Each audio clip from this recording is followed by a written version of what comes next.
I saw a story. An Indian man in the US said his neighbor died alone in his home. Nobody knew. Instantly, people from collectivist culture said, back home, that would never happen. The report really got to me. It made me miss home. Honestly, it's more complicated than that. Because many of us left those same collectivist systems because they hurt us as well. It's messy, and it's one of the biggest conundrums many of us will ever face. I'll say this up front. I actually like individualistic culture. I like my privacy. I like my decisions being my decisions.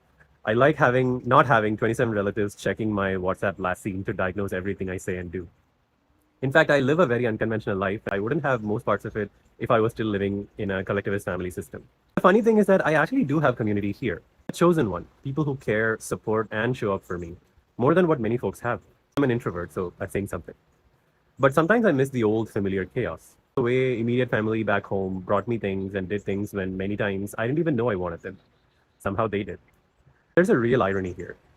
When that used to happen in the past, I'd get annoyed because nobody asked for consent. Thanks for being there for me and my problems, but also can you not force me to deal with it the way you want me to? This is where the conflict hits. Some of us miss collectivist care, but we also carry trauma from collectivist control. Some of us grew up with love, but mixed with judgment, surveillance, emotional blackmail, gossip networks that run faster than 5G, and boundaries treated like optional settings. We escape. We choose individuality.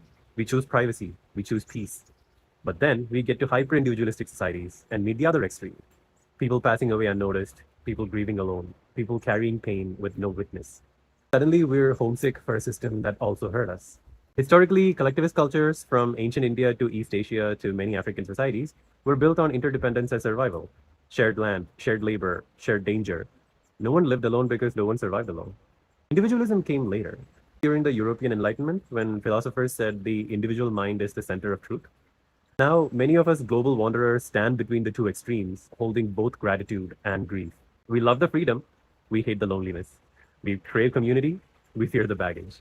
We don't want surveillance disguised as care. We don't want abandonment disguised as autonomy. We do the only thing left. We create chosen family. Voluntary collectivism. Community with boundaries. Connection without control.